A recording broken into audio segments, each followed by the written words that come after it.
going on, true crime fans? I'm your host, Heath. And I'm your host, Daphne. And you're listening to Going West. Hello, everybody. As many of you know, this horrific story is unfolding right now. We have been following it constantly, probably alongside many of you guys. So thank you so much to Brittany, Caitlin, and Jace for emailing us about it and recommending that we cover it here on Going West. And we also want to say that an arrest was made just a few days ago. And this episode will have all updated information on this truly tragic story. Yeah, quite a bit has come out in the last week, really, since this happened, since the arrest was made. So let's just dive into everything that is out there and available. All right, guys, this is episode 526 of Going West, so let's get into it.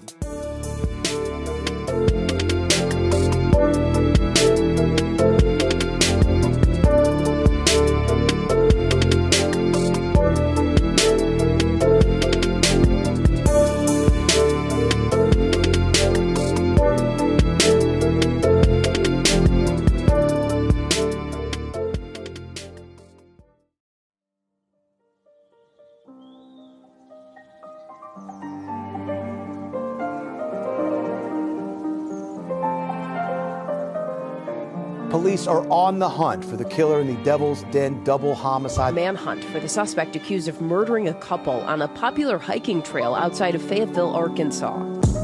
Clinton and Cristen Brink were hiking with their two young daughters at Devil's Den State Park when police say they were attacked. Arkansas State Police alerted to the walking trail Saturday afternoon, finding the couple dead. Their two daughters weren't injured. Authorities say the suspect is still on the run this morning. Now, we do have a new sketch of the suspect from Arkansas State Police. Because it's an ongoing investigation, Arkansas State Police say details of the couple's attack are limited. They said the park is located in a remote and rural area where the terrain is rugged, the vegetation is thick, and there's no cell phone service. We did confirm this morning that our suspect's DNA has been a positive match to the DNA that we suspected to belong to our suspect at the scene. Police have arrested 28-year-old Andrew McGann for murdering Clinton and Cristen Brink while hiking in Devil's Den State Park. We're not going to talk about his motive right now. One notable detail, though, is that the suspect is a teacher, was a fifth grade teacher. What we heard consistently is what a loving mother and father they were, loving husband and wife that they were towards each other.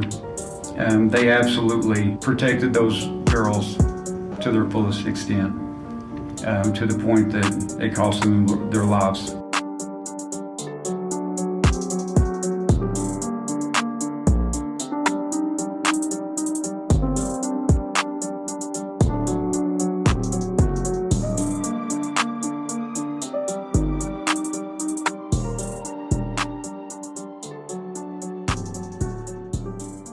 The Brink family, which consisted of 43-year-old Clinton or Clint and 41-year-old Cristen, along with their three daughters, had just recently, this very summer in 2025, moved to Prairie Grove, Arkansas.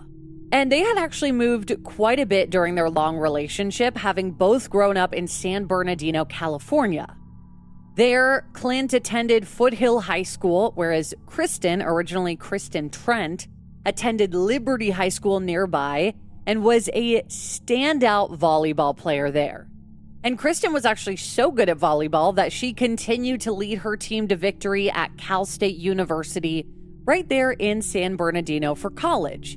And she is remembered to this day by her old coach and, alums alike for her talents.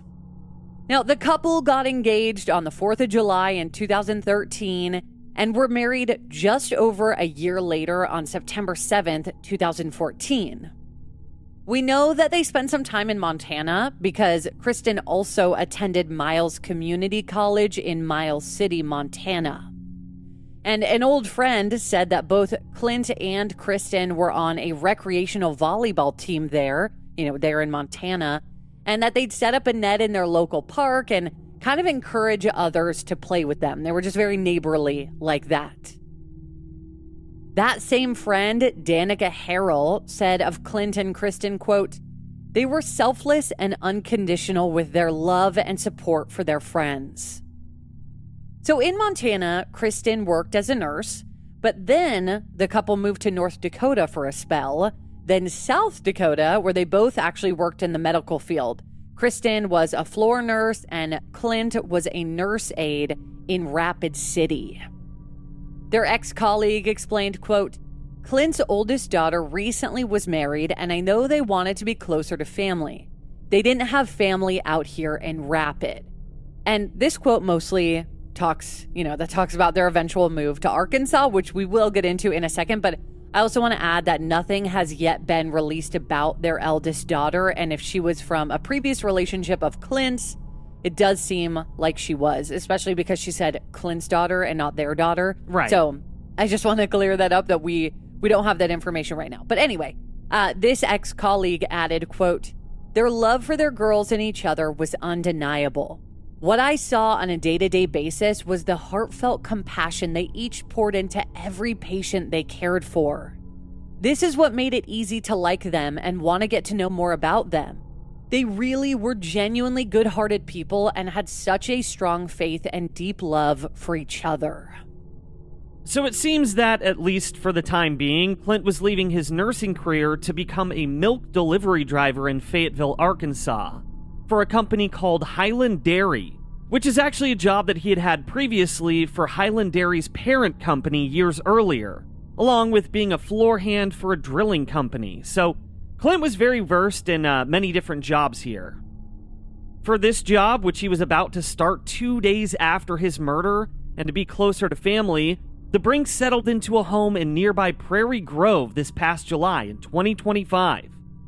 And for anybody that's wondering, Cristen had not yet found a job, but she was ready to find a new nursing position right there in Arkansas. And it appears that their move-in date was on or around July 16th because that's the day that their water services were turned on, so about 10 days before Cristen and Clint were murdered. Now that they lived in beautiful Washington County, the couple decided to take their 2 young daughters, aged 7 and 9, out for a beautiful Saturday outdoor hike at the Devil's Den State Park on July 26, 2025. That day, it got up to 93 degrees Fahrenheit, or 34 degrees Celsius, so it was obviously very sunny. It was humid that day in the Ozark Mountains, but this gorgeous spot, which is about 2,500 acres, features caves, waterfalls, views of and boating on Lake Devil, and just a ton of camping. So even though it was hot, it was a gorgeous day for a little family summer outing in their new home. But around 2:30 p.m. that day, Saturday, July 26th, a hiker found the 2 Brink girls on this trail in distress, explaining that their parents had been attacked and possibly stabbed. This hiker then tried to get cell service, but it was pretty spotty, so they had to hike out of the trail to call police before taking the girls to the visitor center at the state park to get immediate help. So with that, officers and park personnel began searching the lower trails, even reportedly hearing cries for help.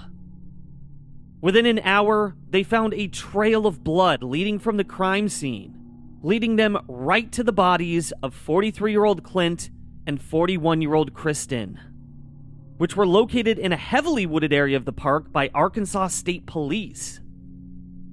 Upon this horrific discovery, detectives were then tasked with trying to find an unknown suspect who had been at Devil's Den State Park that day, amongst the many others who had been there trying to enjoy their Saturday, which is obviously very difficult to do. I mean, of course, it's a beautiful Saturday. This is a state park. I'm sure that there was a lot of people in that park that day just trying to enjoy the sunshine. So they've got to go through and determine if they can find a suspect through all of these people. And because it's so big, like you said, 2,500 acres, there's many entrances, there's many different trails, there's a body of water, multiple bodies of water. Like, this is a really big area for somebody to escape in and to get out of in the different entrances and exits, and then hop on the highway and just leave. And that's another thing that's really difficult, is because this is such a beautiful state park, there's a lot of people coming from out of the area. There's people that are either familiar or not familiar with this state park. And so you have all kinds of people here. And we've talked about this before, about how sometimes when there's a lot of people within a general area or like just on different trails, they don't really take notice because they're enjoying their own day. They're not, they're not so focused on other people that they may pass on a hiking trail or whatever. Right, exactly. And also because it's so vast and because it is outdoors and there's multiple trails, it would have been easy for people to not hear or see anything and somebody to kind of get away unscathed, Right. So this is like a really tough situation off the bat. So, of course, police are scouring the area. They're talking to as many people as they can. But as we know, it took them almost an hour to find Clint and Kristen's bodies.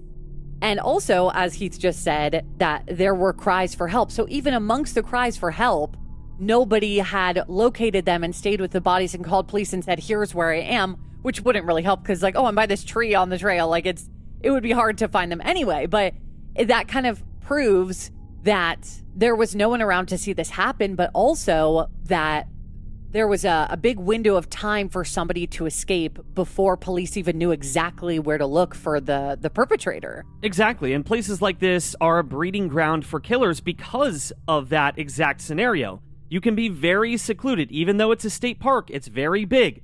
You do have opportunities in times of window to get out of the area. So, and obviously we're assuming that a killer is not going to murder somebody when other people are close by, right? Of course, but that's why it is still so weird because we have, in other cases we've covered that take place at national parks or state parks or wherever, somewhere out there in the wilderness, like this still was like a fairly busy place that had a bunch of people. So, and as we're going to get into, this was a brutal attack, and part of the brutality is why this person was caught because of the evidence on them. So anyway, not to spoil, but we will get there. Now, the following day, Sunday, July 27th, 2025, authorities released the victims' names into the news and urged anybody who had been there that day to check their videos, their photos, and any trail footage for any suspicious individuals or vehicles. Right, because at this point they're thinking maybe somebody took a nice photo of their family that day and there's somebody possibly in the background. Absolutely, and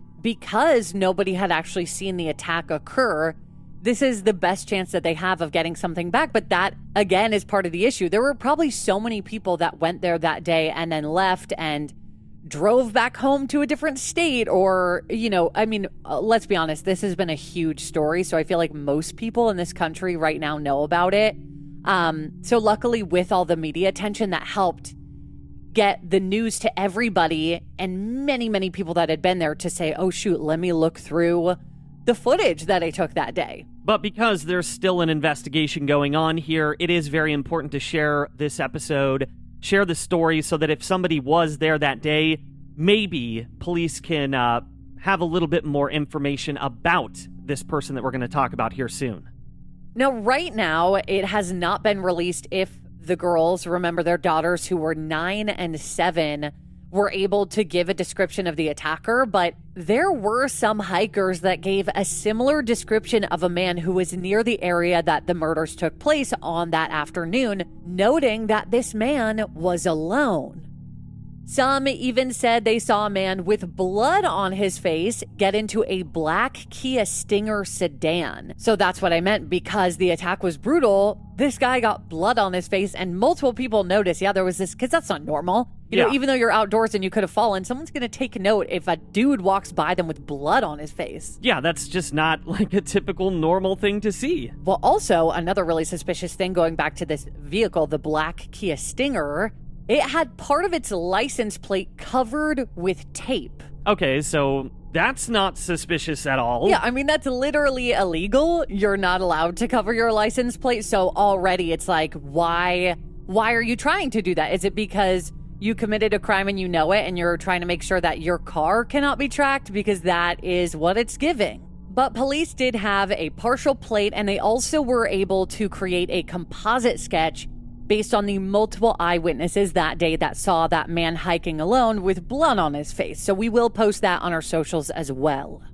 Another thing we're going to post, you know how I was just saying that law enforcement urged hikers to send in their photos and videos? Well, one of them is a photo of a man from behind, like standing amongst a bunch of trees on the trail. It's actually a pretty good picture, but it is from the back. You can't see the person's face, but they are wearing an outfit that is exactly like what all these people reported. So when police saw it, they were like, hey, that's the outfit. Is that the killer? And it's been super creepy because this photo has been floating around all week, and it's like all we had plus the composite before the arrest was made.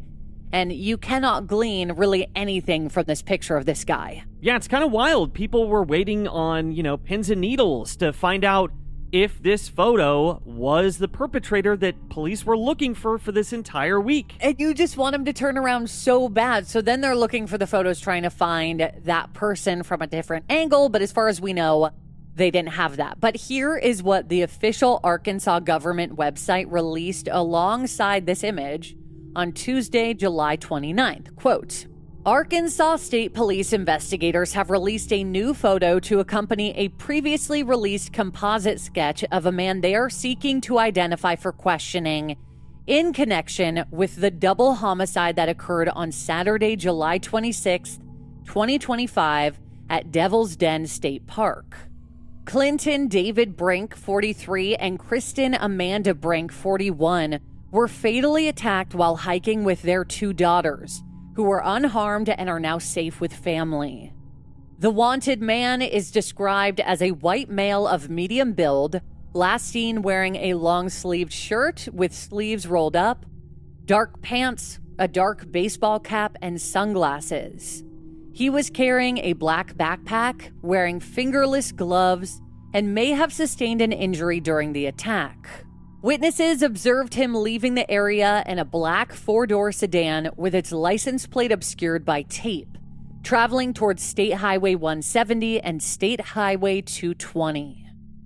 Now, authorities have not released the autopsy reports in full, which took place on Monday, July 28th, but they have announced that both Clint and Kristen died from knife-induced stab wounds.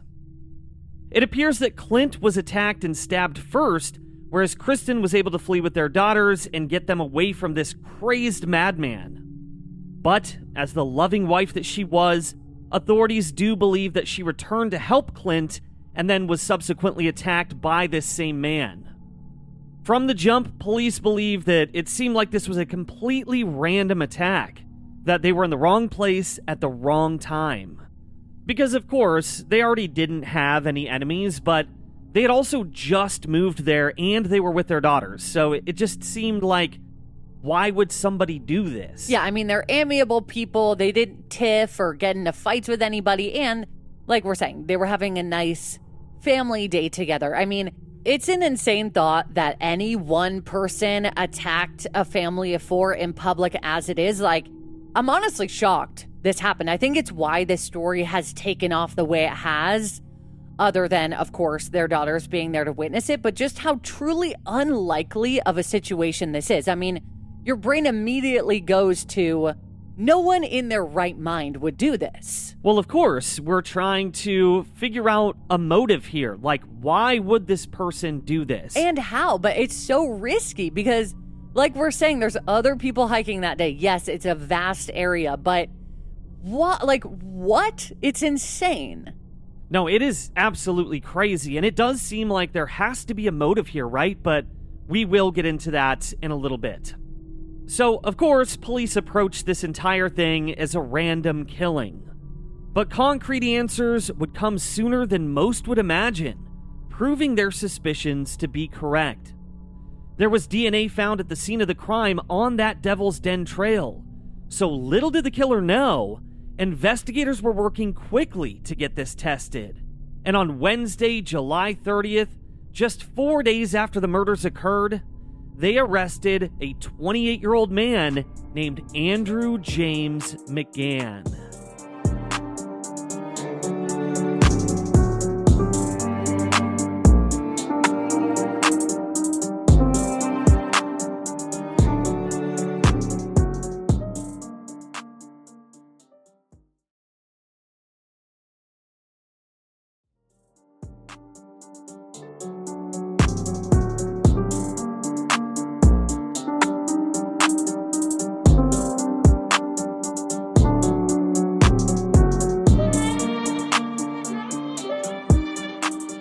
Arkansas State Crime Lab was working on getting a DNA match. Detectives were also hard at work on that partial license plate that they had.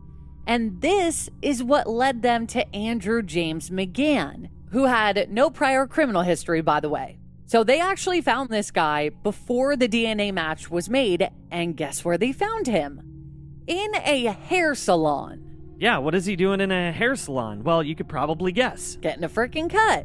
So on Wednesday, July 30th, literally just the other day, just before 5 p.m., 28-year-old Andrew McGann was getting his hair cut at Lupita's Beauty Salon in Springdale, Arkansas, which is described on Google as a, quote, beauty salon with a friendly staff providing a variety of hair services, including permanent makeup. And this is a standalone business on West Huntsville Avenue, which is a highway just 35 minutes north of the Devil's Den State Park. So he didn't go far at all. The woman who was giving him his haircut that day, Adriana Avalos, later told reporters, quote, as soon as I saw him, I had an eerie feeling about him. He looked soulless. He didn't look right. And she noted that his eyes appeared very sunken and his hair was very dry and matted. And I gotta say, his mugshot is scary. Like when I first saw it the other day, I'd woken up in the middle of the night and I couldn't go back to sleep. So I went on my phone, and that is like, of course, when I happened to see it because it had just been released like a few hours earlier. And I legit, like I had to put my phone down. There is something so disturbing about his look, his eyes, like it freaks you out. Oh, he looks fucking evil. I mean, just the sunken eyes thing is definitely apparent in that photo. He's like kind of like, he's not frowning. He's like, it looks like scowling. He's scowling, like he's pissed off. He's mad. Which makes it creepier. Just his whole disposition, everything is just off. And there's two, actually.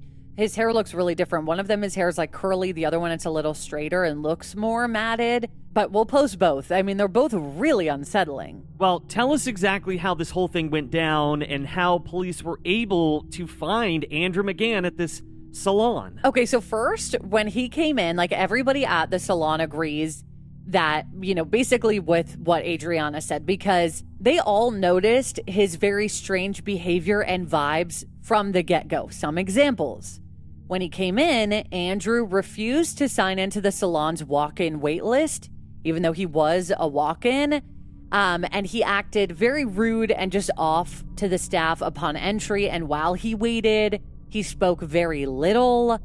And when police came in, like he was in the middle of his haircut with the entire lower half of his head being shaved, you know, but staying long on top, which I know that a lot of people do that, but it looks really funny. Like it's not, there's no like fade. It's just like bald on the bottom and long on top. It's kind of like a half-assed bowl cut. It's not all the way, but it's, you know. And to be fair to Adriana, like she wasn't done. So that's why it's kind of funny because he was arrested literally while in the middle. Yes. But this is what he requested. He actually wanted it to stay longer on top because he wanted to be able to keep his hair in his face. Of course he did, because he was kind of trying to alter his appearance in a slight way so that maybe people wouldn't recognize him, but then also keep it long so it would cover his eyes. So weird. So that people also would not recognize him because the hair's in his face. And this poor stylist, there is a video of his arrest as well, and we're going to post that.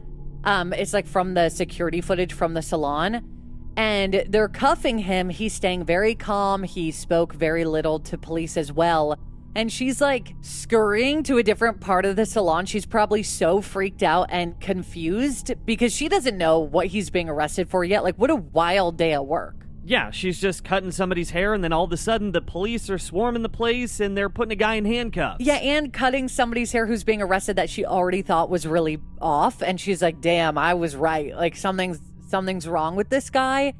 And I'm sure being in Arkansas, being so close to the Devil's Den murders, like I wonder what they all thought when they found out what he was being arrested for, because surely everybody knew about that by then. And it's kind of crazy because sometimes you see people and they have something's kind of off about them, But then, like, your thoughts are alleviated when you realize you were just kind of overreacting. Or they leave and you never find out anything about them. Right, exactly. But this day, she's sitting there, she's like, wow, he looks really soulless, he looks crazy.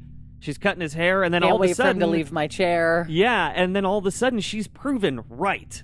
That's, like, insane. Okay, so now you can go into how police got there in the first place. Yes, let's talk about exactly how this arrest went down. So, police tracked his vehicle to that very salon and inquired at the desk about whose black Kia Stinger was parked out front, which of course matched the vehicle from the state park. And here's what the preliminary police report states, quote, an individual who was receiving a haircut, later identified as the defendant, Andrew James McGann, indicated that he was the owner of the vehicle. Investigators noticed in speaking with McGann that there were several cuts on his hands. So, now they have the car, and here's this guy getting a haircut with cuts on his body, and they were feeling very confident that this was their guy. So, on suspicion of murder, they arrest him, and they got his verbal permission to search his vehicle out front. And guess what they found? Significant, I'm going to say quote, because this is actually a quote, significant blood evidence inside. Now, before we dive deeper into the investigation and where all of it stands now, let's talk about this absolute piece of shit, because he is a piece of shit. Andrew James McGann, known to friends as Andy, grew up in Garfield Ridge, Illinois, graduating from Fenwick High School in Oak Park, which is outside of Chicago, in 2015. A friend who grew up with him, named Bill Englehart, explained this week to ABC 7, quote, he was seemingly normal, just played sports, was a nice kid. I couldn't even imagine this would happen. Normal family, His brother was cool. It's a shock. But it seems that things kinda changed because in recent years, the reports on Andrew's behavior have been quite negative. Because terrifyingly, this guy's been working as a teacher for years now, with many reporting his predatory behavior. In August of 2022, he began working for Donald Elementary School in Flower Mound, Texas, which is just northwest of Dallas. And as is typical for many schools when introducing new staff, they posted this on their Facebook page alongside a smiling photo of Andrew holding a black and white cat, and it says, quote, hello, my name is Andrew McGann. I'm very excited to join the Dolphin family as a 4th grade math and writing teacher. I graduated from Oklahoma State University, go Pokes, in May with a BS in elementary education. I've been a substitute for the past 2 years in Tulsa County, Oklahoma, and a student teacher for the spring 2022 semester in Broken Arrow Public Schools in a 4th grade math and science classroom. This is a year of firsts for me. First year teaching, first year in Louisville Independent School District, or LISD, and first year living in Texas. I think LISD is an excellent place to build a career and a life for myself, as that is my intention in coming here from Tulsa, Oklahoma. My favorite thing to do in my free time is exercise, specifically running. I played football, baseball, and rugby in high school, so I love sports. I've heard that there are some runners in the Dolphin family, so show me where the good trails are at since I'm in need of a go-to running trail. I'm also a big animal lover. Cats are my favorite. My cat Con in the picture with me. But don't worry, dog moms, I love dogs too. I'm honored to be a part of your team, and I can't wait to meet my students/fellow staff. Go Dolphins! Well, this job didn't go too well for him in the end because this POS is a predator. Oh yeah, big time predator. In an interview with WFAA Dallas, a mom whose son attended Donald Elementary explains what she remembers about Mr. McGann. And here's that clip. He eventually told me that him and some other classmates had noticed that Mr. McGann was very touchy and showed a lot of favoritism to certain girls in the class, and that when they would go out for recess, sometimes he would choose one of those girls to stay behind, just one-on-one, him in the classroom while everyone went outside, and that when they'd come back from recess, he would sometimes have the little girl in his lap. And around the same time, he would bring like treats and goodies and stuff, but just for these little girls. And I think the straw that finally, made my son just like snap and spill it all was that he had heard Mr. McGann tell one of the little girls, "If you were older, I would love to marry you." And that just made him deeply uncomfortable, because even at 9, he recognized, like, this is weird, this is weird behavior from a teacher. If you were older, I'd love to marry you. What a sick freak. This is to a 9-year-old. Like, even if this was a 16-year-old or anything, like, this is like, you're the teacher. You were supposed to be helping, inspiring these students. You're not supposed to be preying on them. You're not supposed to be making them uncomfortable with romantically inclined comments like that. And gestures, bringing them treats, playing favoritism with putting students. them on your lap. Like, they aren't dogs. This is a little girl. You don't have a little girl on your lap anywhere, especially in your classroom after you made them be alone with you while everybody goes out to recess. Like, it really makes your mind wander to a sick place and wonder if he ever did anything to any of these girls. And this was not the only parent to say something like this. Another parent whose child was taught by Andrew right there at Donald Elementary in Texas recently reported, quote, "I heard from my son that there were girls that Mr. McGann would tickle. He's a sick pervert. I started hearing other things from parents whose kids were in his classroom full time, alleging that during lunchtime, when all the kids went to the cafeteria, he would invite special girls to stay back and to have lunch with him in his classroom." And again, at this point, he's in his mid-20s. These girls are in the single digits. Like, this is so beyond inappropriate on every level. Yeah, and it's not just one parent coming forward saying that, hey, my child said that Mr. McGann was kind of fucking weird. It's numerous parents. So clearly, he was a problem. Well, here's more from that same woman that I was just talking about, the one who said he's a sick pervert. She added, quote, "Mr. McGann was giving a lot of special treatment to girls in particular. He was giving them candy, bringing them Sonic drinks, asking girls to sit on his lap, giving treats, and praising their looks."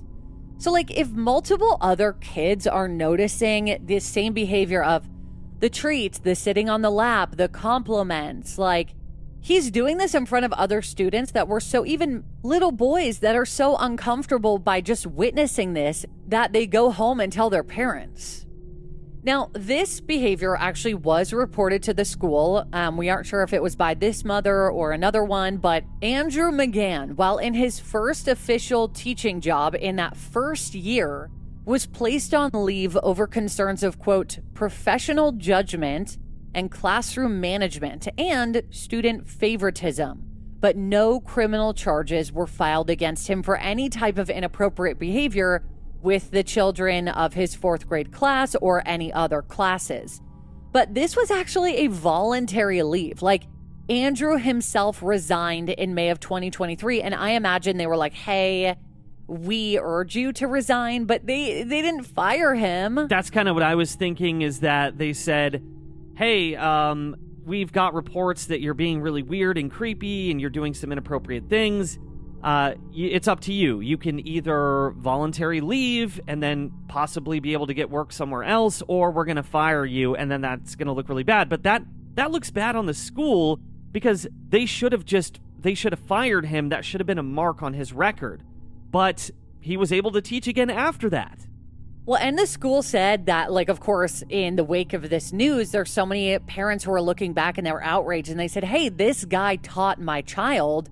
And so they're going to the school. So Donald Elementary made a statement, and they said, we did investigate him and we didn't find any reports of any inappropriate behavior other than these few things. But from their angle, they were like, we didn't have any reports that he assaulted a child, as if that, like, the other things are bad enough. Like, it shouldn't have to get to assault. But they're kind of saying, yeah, like, we found these few things, but it wasn't bad enough to actually fire him, so we let him resign, which obviously was a big mistake. Well, I guess in a way they were trying to be preventative of possibly something actually happening in the classroom, so that's good.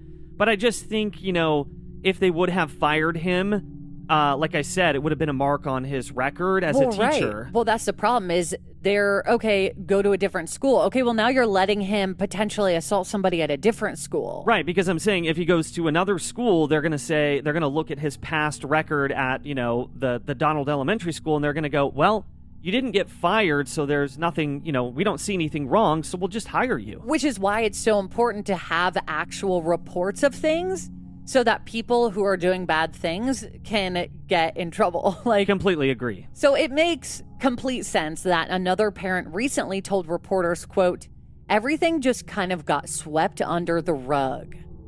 And because it was swept under the rug, he was allowed to keep teaching, and he went back to Oklahoma where his family lives and began working in the Sand Springs and Broken Arrow school districts.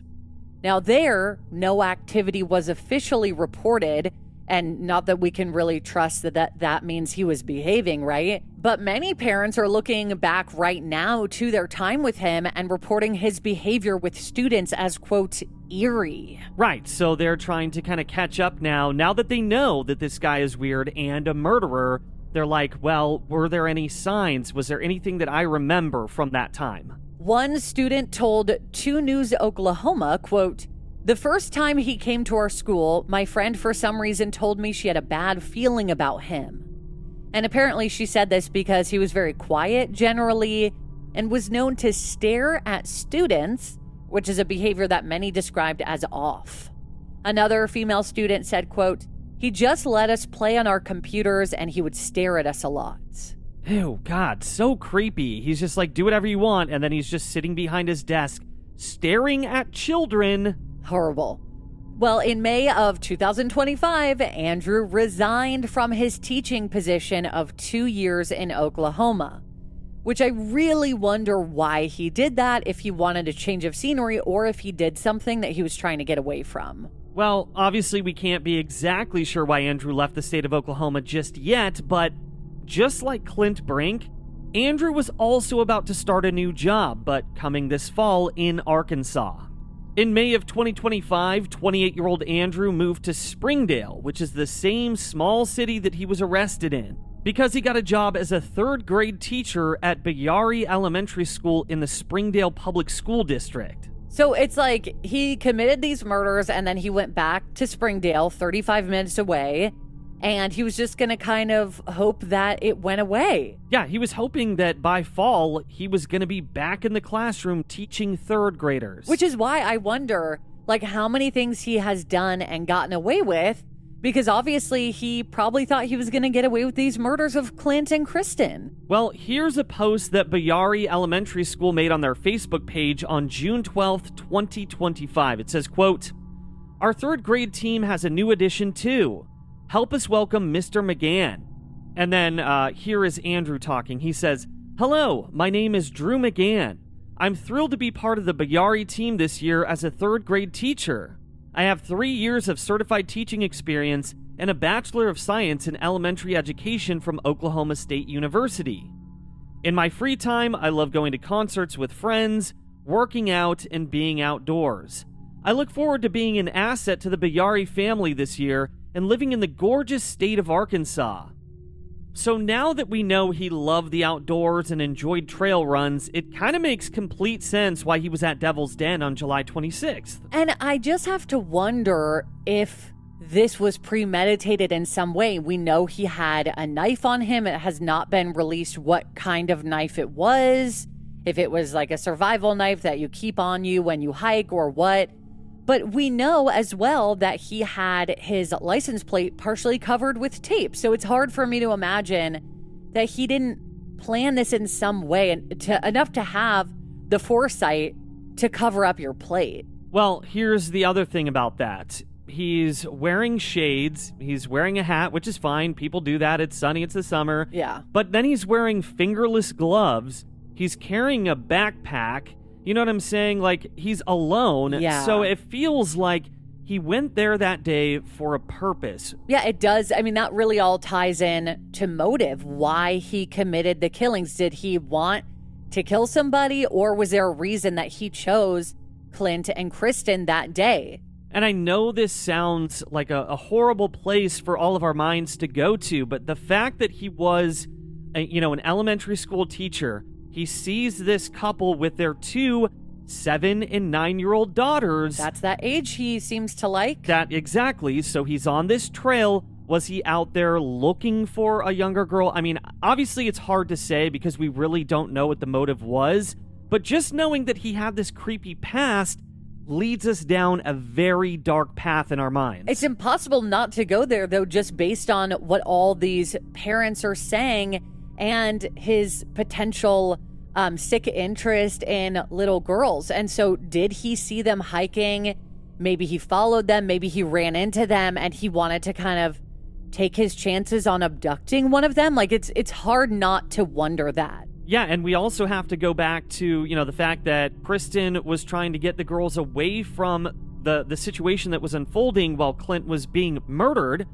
And then, so she already got the kids away, and they're away in a safe area at that point. Then she goes back to help Clint, and then she herself gets murdered. So is it possible that had Cristen been able to get the girls away from, Andrew, that she would have lived? That she would have lived, and the girls would have also been safe at the same time. Yeah, I mean, I'm sure, and that's what's so devastating is, like, Clint was her person. They had been together for so long. They had been married for 11 years. And I totally understand why she went back to help Clint. I mean, they're in love. They're married. Yeah, but it's so sad, but if she hadn't gone back, just like the girls survived, she probably would have too, but that was her person, and she had to go make sure he was okay. I think that really shows her character so much, but it's so weird to think anyway that Andrew, even if that was his motive, no matter what his motive was, like the fact that he thought, I mean, he obviously did kill both of them, sadly, but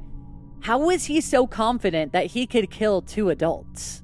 Well, going back to, the whole thing about how he attacked Clint first, I think he knew that if he got Clint out of the way, he's a big enough guy that he probably could have overpowered Cristen and then had access to the girls, if that was the motive, of course. But if that was his motive, like what? Then he's just going to take 2 crying, probably screaming girls because of what's happening and what they just witnessed, like, yeah, out of the park, because we know that people saw him with blood on his face, so they surely would have seen him holding 2 girls. Like, this is a bad plan. Yeah, I don't know what he was really thinking in that moment. It's just so hard to know. Well, the day after he was arrested on Thursday, July 31st, the Arkansas State Police confirmed that Andrew had indicated to them in a confession, we don't know the exact words, but apparently he indicated that he had committed the murders of Clint and Cristen Brink, saying that he acted alone. So with that and the positive DNA comparison between the DNA found at the scene, Andrew James McGann has been formally charged with the crimes. On top of the search of his vehicle, police have also searched his Arkansas home and reportedly found other evidence consistent with the crime, which many believe include the murder weapon. But I'm sure a lot of that will come out this week. We obviously don't know what's going to happen, if there's going to be a trial, or if, because he kind of confessed, if he's just going to lay it all out. And, we'll see what happens, and we will definitely update you guys when that releases. But this is what we have right now. Clint and Cristen Brink are remembered by those who knew them as warm, humble, and deeply devoted to their family. In Miles City, Montana, longtime friend Mary shared, quote, "I still can't quite wrap my brain around it. It's just hard to believe. I'm so thankful that the little girls are okay as far as not getting hurt." Another friend described the couple simply as, quote, "great down-to-earth people. They would go out of their way to help anyone in need," emphasizing how genuine and kind they were in the many communities they lived in over the years. The Brink family provided a statement to multiple media outlets like ABC News and CNN, etc., which reads, quote, "The family is looking for privacy during this very difficult time as they grieve and learn how to navigate this new reality. They ask that if anyone has any information at all that will help in the investigation, to please contact the proper authorities immediately. Clinton and Cristen died heroes protecting their little girls, and they deserve justice. They will forever live in all of our hearts.